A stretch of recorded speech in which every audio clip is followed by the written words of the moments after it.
حضرت موسیٰ علیہ السلام کا زمانہ مبارکہ ہے۔ ایک شخص نے اپنے کزن کو، اپنے چچا کے بیٹے کو، چچا زاد کو قتل کر دیا اور خود ہی اس کا مدعی بن کے حضرت موسیٰ کے پاس آیا کہ بتائیے جناب میرے اس بھائی کو کس نے قتل کیا ہے؟ حضرت موسیٰ نے ایک سادی سی بات کی، کیا فرمایا؟ وَإِذْ قَالَ مُوسَىٰ لِقَوْمِهِ إِنَّ اللَّهَ يَأْمُرُكُمْ أَن تَذْبَحُوا بَقَرَةً۔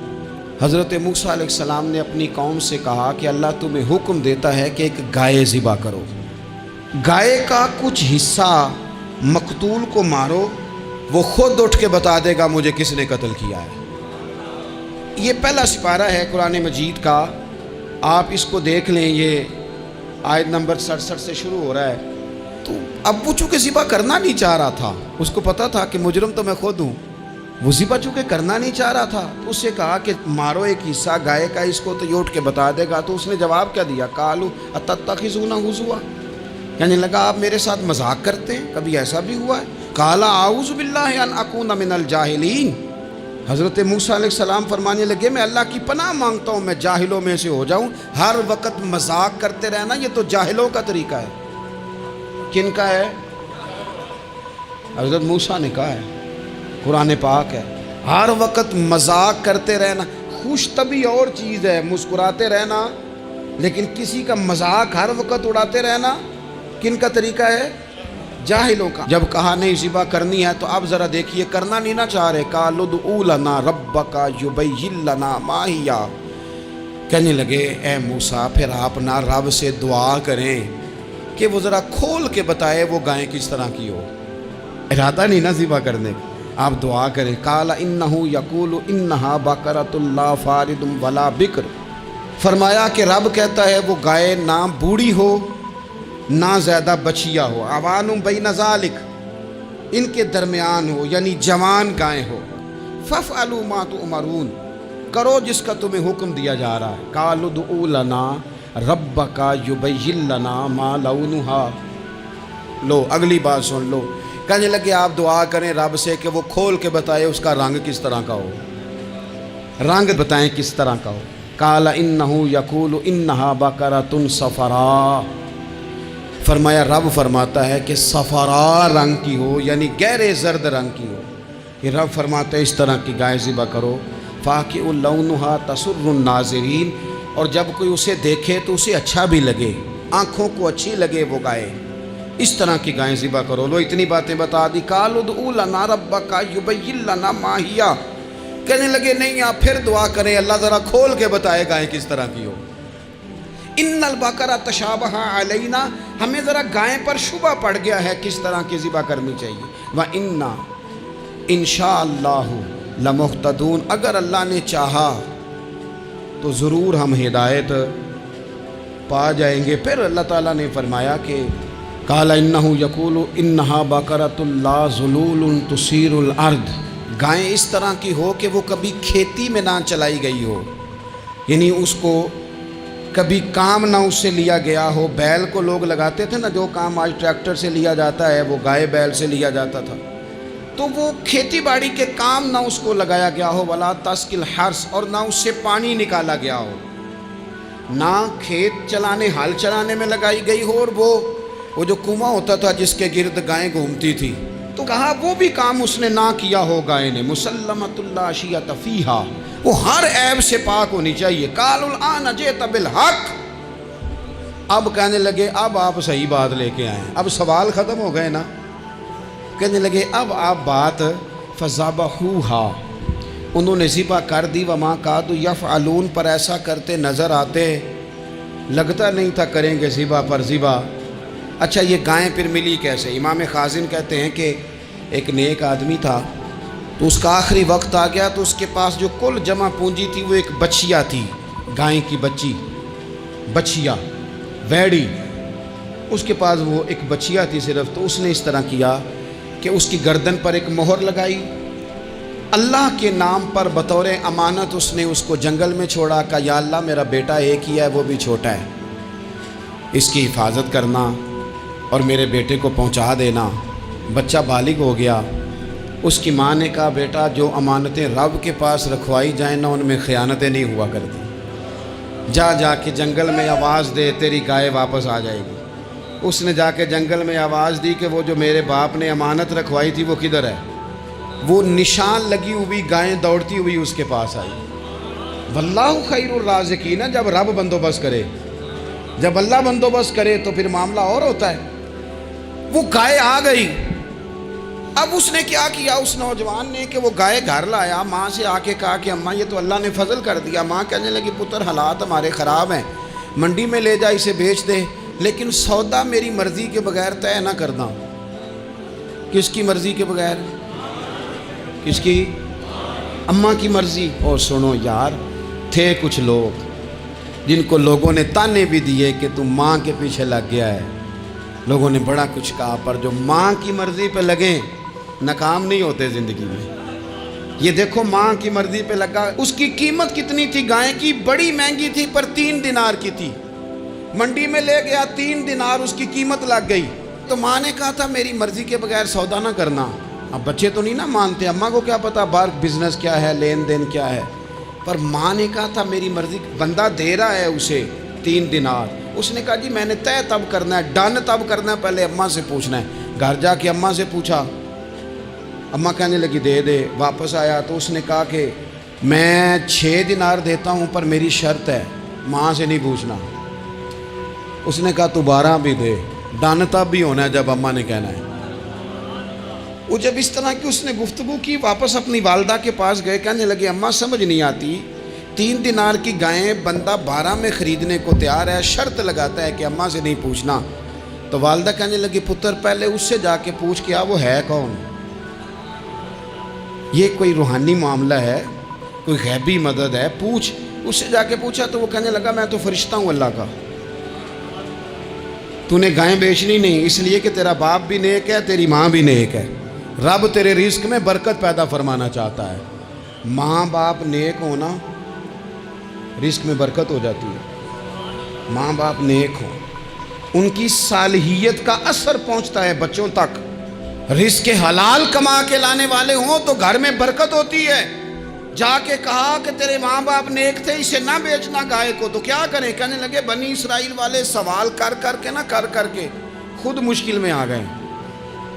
اب وہ ایسی گائے جو جوان بھی ہو، یہاں تو ہر غریب آدمی اپنی گائیں یہاں لگا دیتا ہے، کھیتی باڑی میں یہاں لگا دیتا ہے، کنویں میں پانی نکالنے میں، تو یہاں تو ہر ایک کی گائیں، تو ایسی گائیں جس کا رنگ بھی اتنا پیارا ہو، زیادہ بوڑھی زیادہ بچی بھی نہ ہو، اور ابھی تک کھیت میں بھی نہ لگی ہو، وہ سوائے تیرے کہیں نہیں ہے۔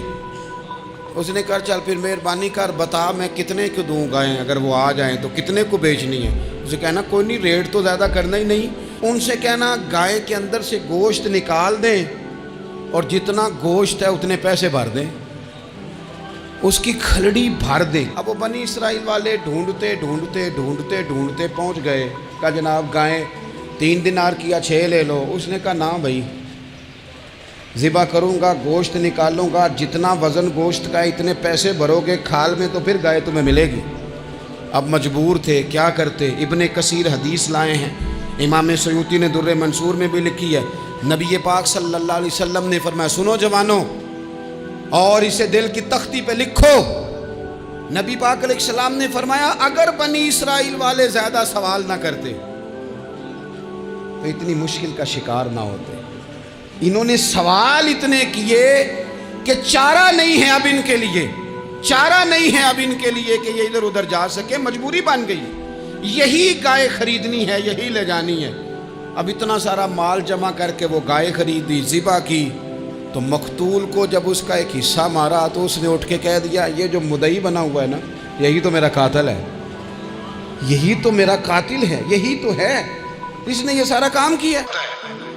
تو فرشتوں کو بھی یہ اجتہادی خطا ہو گئی، کہنے لگے یا اللہ اسے نہ بنانا، یہ فساد کرے گا، یہ خون ریزیاں کرے گا۔ تو اللہ نے فرمایا جو میں جانتا ہوں وہ تم، اللہ اکبر۔ امام راضی فرماتے جب رمضان آتا ہے تو اللہ فرشتوں سے کہتا ہے ذرا یہ کھول کے دروازے دیکھو نا یہ زمین پہ کیا کر رہے ہیں، تم تو کہتے تھے فساد کریں گے اور یہ سارے تراویحیں پڑھ رہے ہیں، تم تو گویا کہتے تھے فساد کریں گے اور یہ تو دیکھو گویا رمضان کے روزے رکھ رہے ہیں، یہ تو میری یاد میں نکلے ہوئے، تم کچھ کہتے تھے اور دیکھو میں نے تمہیں کہا تھا نا جو میں جانتا ہوں وہ تم۔ اللہ نے پھر حضرت آدم علیہ السلام کو تمام زمانے کے علوم عطا کیے، علم سکھا لیا۔ تو فرشتوں سے کہا تم بھی ان چیزوں کے نام بتاؤ، تو وہ بتا سکے نہیں۔ اللہ نے فرمایا اب اس طرح کرو، آدم کو سجدہ کرو۔ سب نے سجدہ کیا سوائے وہ کہنے لگا یا اللہ صرف تجھے ہی کرنا ہے، کرنا بھی صرف اللہ کو چاہیے، پر رب کے آگے بھی جھکنا چاہیے، اور جس کے سامنے رب جھکائے نا وہاں بھی۔ اور یہ جو عاجزی ہے نا، یہ جو جھکنا ہے، یہ علم کے آگے ہے۔ ہماری مصیبت یہ ہے کہ ہم علم کے آگے بھی گردن جھکانے کو تیار نہیں ہوتے، وہاں بھی ہم خود عالم فاضل بن جاتے ہیں۔ تو فرمایا کہ سب سے کہا سجدہ کرو، سب نے سجدہ کیا سوائے ابلیس کے۔ تو پھر ہوا کیا، وکان من الکافرین، وہ کافروں میں سے ہو گیا۔ پھر اللہ نے حضرت آدم کو اور جناب حوا کو نا مقام دے دیا جنت میں رہنے کے لیے، اور کہا سارا کچھ کھانا، درخت کے قریب نہ جانا۔